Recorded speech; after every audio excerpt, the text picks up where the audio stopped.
谢谢，起立个，我，对，他不呢，明年来了啊呢，谁还是？都好的吧？阿爸爷爷我记得，阿哥骗没谁呢，是那被爸爸嘛的。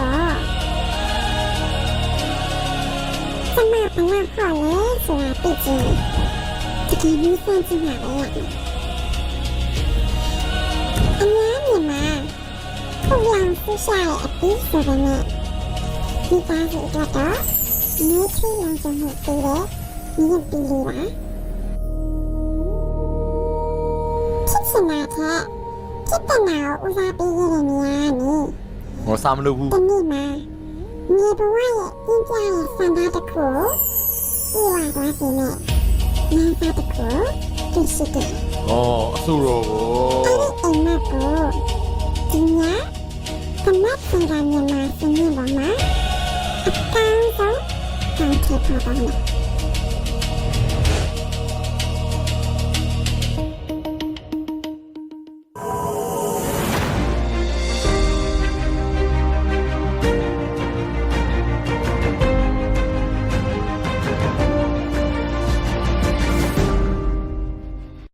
ကဲချီလီအခုစင်မမှာသွားပြီးတော့ stage performance လုပ်ဖို့ ready ဖြစ်နေပြီလားဟုတ်ပြီဗျာ ready ဖြစ်နေပြီဆိုတော့ဒီချီလီရဲ့ညနေဖုံးရှင်အားပေါ့နော်အနုပညာရှင်က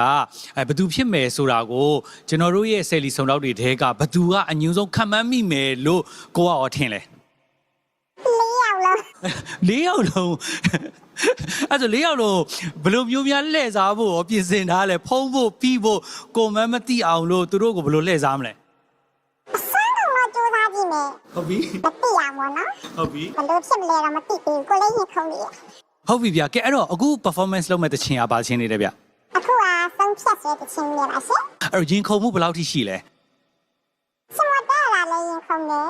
နောက်ပြီးတော့ရင်ခုန်မှုတွေကတော့အများကြီးပဲဒီလူတွေကိုမသိအောင်လုပ်ရမှာလည်းရင်ခုန်နေနောက်ပြီးတော့တိုင်ပွဲဆိုတဲ့ရင်ခုန်မှုလည်းရှိရယ်ရင်ဒီဟုတ်ပြီဗျအဲ့တော့ကိုယုံကြည်ချက်အနေနဲ့ရောဆယ်လီစုံတော့တွေကို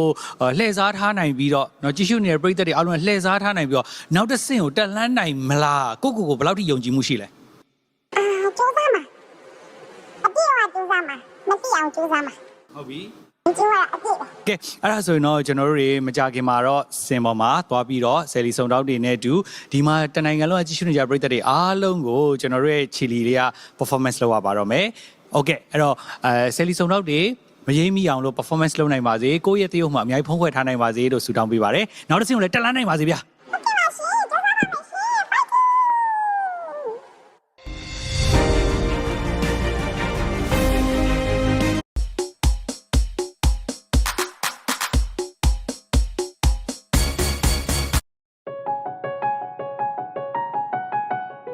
発想力がすごい大人と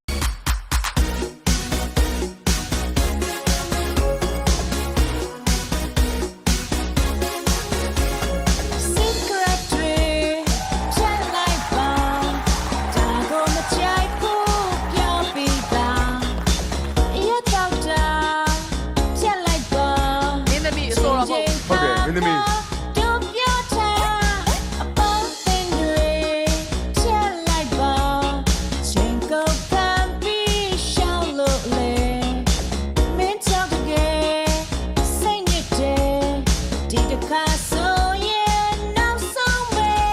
မင်းအအောင်ဆိုးထားတယ်ဟုတ်တယ်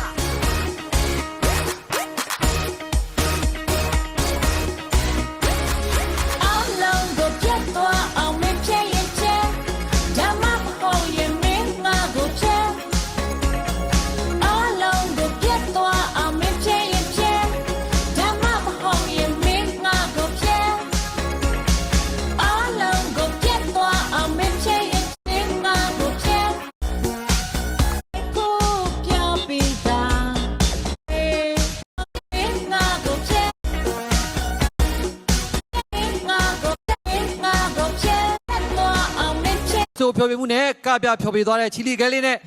ဒီကဒန်ဆာညီလေးနှစ်ယောက်ကိုလက်ခုပ်တန်အကျဉ်းနဲ့အားပေးလိုက်ကြအောင်ခင်ဗျာကဲအားလုံးကိုပြတ်သွားအောင်ပြတ် နောက်ဆုံးမရရင်ထွန်းထွန်းကိုဖျက် ဖြက်ငါတို့မဟုတ်ပြီးတာပဲ အားလုံးကိုဖျက်မလားချစ်ချစ်ကိုဖျက်မလားထွန်းထွန်းရေ ငေဦးတီး ချစ်ချစ်ကိုတော့မဖျက်ဘူးပေါ့ ဖြတ်ငေဦးတီးကိုဖြတ်မယ် မြို့ဒီမှာဖျက်စရာမရှိဘူးတဲ့ ရှိတယ် ဒီကအပေါ်အညောင်လေးရှိတယ် ညောင်လေးကိုဖြတ်မှာ what ဟမ်ဘာဘလို့ ညောင်လေးကိုဖြတ်မှာ အညောင်လေးပါအညောင်လေးပါ နင်တို့ကလည်းလေ ကဲနော်ဒီကနီနီရဲ့ချီလီကဲလေးကအမိုက်စားနော်မြူးမြူးကြွကြွနဲ့နော်ဖြတ်ခိုင်းတဲ့တချင်းလေးနဲ့ဖြောပြသွားတယ်အရန်မိုက်တယ်ဆိုတာလည်းမိုက်တယ်ကာလည်းမိုက်တယ်ဒွန်းတာလည်းမိုက်တယ်ဖြတ်ခိုင်းတာလည်းမိုက်တယ်နော်အဲ့တော့ဆယ်လီစုံတော်ကြီး၄ယောက်ကနေပြီးတော့သူ့ရဲ့ performance လေးကိုမှတ်ချက်စကားလေးချိမြင့်ပေးပါဦးအရင်ဆုံးဒီဒီကနေပြီးတော့ ချီလီမာလေးရဲ့သူ့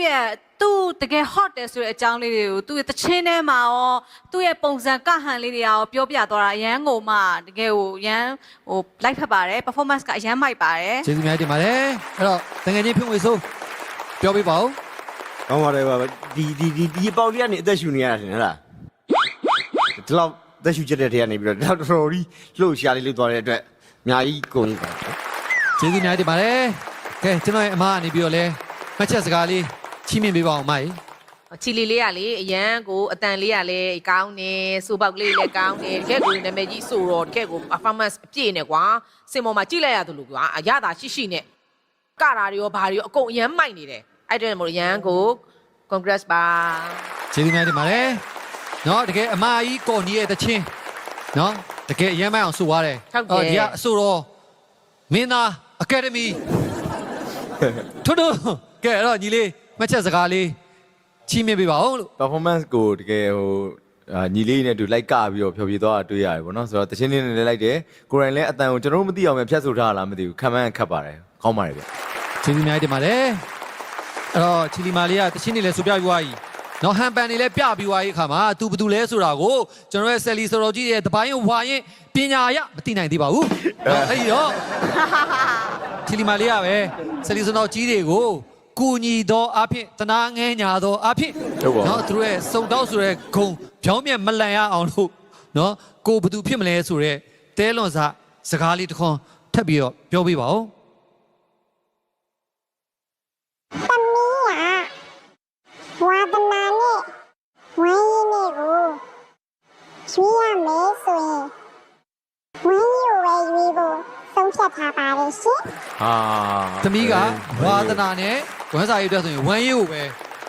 ဦးစားပေးဖို့ ဆုံးဖြတ်ထားတယ် ငွေမျက်နှာပဲကြည့်မယ်ပေါ့ကွယ်သူအဲ့လို ဟုတ်မဟုတ်လေဟို အဓိကထမင်းစားမယ်လှုပ်ချင်ဝါသနာပါမလုပ်ဘူးစကားရမြိုက်ဘူးတရှင်းလည်းမစိုးဘူးထမင်းပဲထိုင်စားမယ်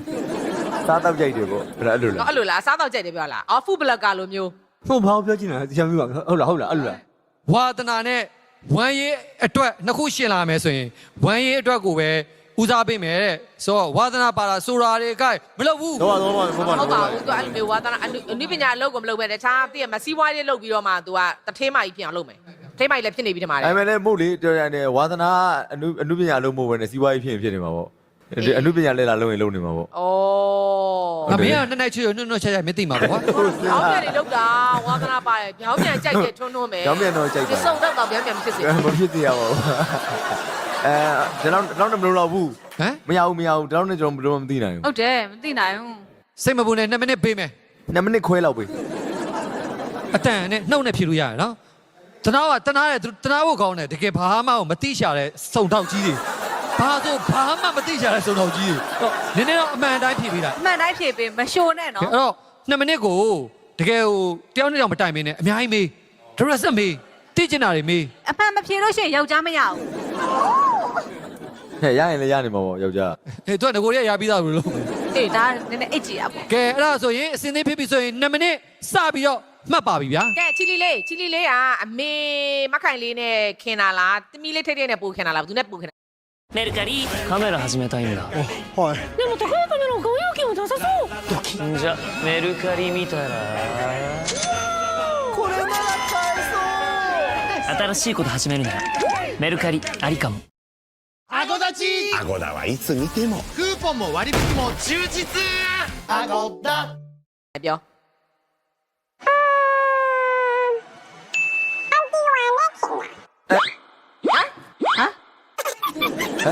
အန်ဒီ အန်ဒီဝါငါမေနဲ့ခင်တာတဲ့ အော် အဲ့ဒါဆို ဆိုရင်တော့သိပြီ ဟမ် သေချာပြီအဲ့ဒါဆိုမင်းသမီးငါတို့ငါအပြိုကလေးအိတ်ခဲ့တယ်မင်းသမီးဒါကြောင့်အန်ဒီဝါကိုသိတာလေယောက်ျားရမှာအန်ဒီဝါလိုက်မှမလိုက်တာအပြိုကလေးဟုတ်ပြီမင်းသမီးပဲသေချာပြီငါတို့ခက်က ကိုပိုင်းရမယ်သွားကြည့် အပြိုလုံးကလေးမင်းသမီး မြင်ရမလားလို့ နေအဲ့ဆိုရင်ဟိုဗာလဲဆိုတော့အဆွေးသမားတို့တခါပြောရရင်တော့အသေးခဏခဏကွဲနေရလားအဲ့လိုမျိုးလား ဟုတ်တယ်သူကအဆွေးသမားလို့ပြောဘူးတယ် ကိုယ့်အတွက်ဆွေးတာလား ဆွေးသမားလို့ပြောတယ် ဆိုကိုယ့်အတွက်ဆွေးနေတာ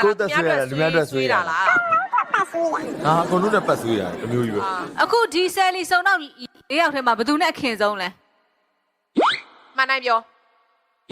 ၄ယောက် မ တော့ ရဘူးတစ်ယောက်ထဲပဲရွေးရမယ်မရဘူးမရဘူး မညာနဲ့ မဟုတ်လေဘယ်သူနဲ့ပို့ပြီးရင်းနှီးပြီးတော့သွားလာလာတွေနဲ့တွေ့ရည်အဲ့လိုဖြစ်တယ်လေအဲ့လိုမေးတာ ဘယ်သူလဲမမင်းကြီးอ่ะ အဲ့တော့ပြန်မယ်ကွာပြီး ကဲအဲ့လိုမညာဘူးလေအန်တီဝါတော့သိမှလားမရင်းဘူးလားထိပ်ပဲမရှိ လို့ပါ အတူတူပဲပြီလား ကျွန်တော်နဲ့ရောရုပ်ရှင်တွေဗီဒီယိုပဲရိုက်ဘူးလား ဆုံးဘူးလားဘောမမဆုံးဘူးလေတော့မမမီတော့ ဟာ ဟဲ့ငယ်လေးစီအတိတ်ကမေ့နေပြီအခိုင်လေးနဲ့ဇကားတူတူရိုက်ဘူးတယ်မလား ကြာရည်သူစားဘူးလေ ဟမ် ဘာကြီးဟမ် တိုးစရာ တို့စီရတယ် တိုးစရာ တို့စီကဗမာစား ဟုတ်တယ်ရှူတင်မောင်လေးငါတို့စားတွေစားတာဟုတ်မှာပါဟုတ်ပါတယ် အမိုးခဏနေအဲ့ဒါတခုမေးမယ်ဟိုအမှန်တမ်းပြောနော် exam အဖွဲနဲ့ MDB ဟိုးရင်တော့တပုတ်ရိုက်ဖူးတယ်မလားအမှန်တိုင်းပဲပြောပါမဖြစ်ဘူးမဖုံးသူလည်းမပြောဂရိပေးတယ်မှားပြောပေးမယ်ဟုတ်တယ်မလားရိုက်ဖူးတယ်မလား ရောက်ဘူးလေချင်းနာပဲ အမှန်အဲ့ဒါဟုတ်ပြီအဲ့ဒါ မာလာရှန်ကောကြိုက်လား ချစ်လေ အေးအဲ့ဆိုမာလာရှန်ကောဟုတ်တယ် အဲ့ဆိုအရင်တော့စပင်းအရှိန်ကြီးမလားအရင်တော့စပင်းအရှိန်ကြီးမလား စပင်းကစီးကြီးလက်ချက်ကြီးရှိတယ်တိုးကြီးလက်ချက်ကြီးတို့ ဟုတ်ပါဘူးအရင်တော့စပင်းအရှိန်ကြီးပါ အခုကိုသပင်ကဟိုဗာလဲဆိုတော့ငကိုရောင်မဟုတ်ဘူးအညိုရောင်နည်းနည်းဖြော့လေးစိုးတာဟုတ်တယ်မလား အခုလားလို့ အခုဒီနောက်မှာမြင်နေရတယ် ဟုတ်တယ် အခုလက်ရှိတွဲနေတဲ့ချစ်သူရှိလားလက်ရှိတွဲနေတဲ့ချစ်သူ တွဲနေချစ်သူလားကွဲနေချစ်သူလား တွဲနေတဲ့ချစ်သူ ဒီဘောတွဲနေမရှိ အိမ်အောင်တယ်လားစင်ခဲ့လား မဖြေဘူးတွဲနေချစ်သူလည်းမရှိဘူး အိမ်အောင်တယ်မလားမှန်တိုင်းပြော ဟုတ်တယ်လို့ဟုတ်တယ်မဟုတ်တယ်သေးကြ သားလေးတယောက်ရှိတယ်မလား မှန်တာဗော ဟုတ်တယ်မလားမှန်တိုင်းပြောလိုက်ပါ အမတီဒီကိုအားကြနေရ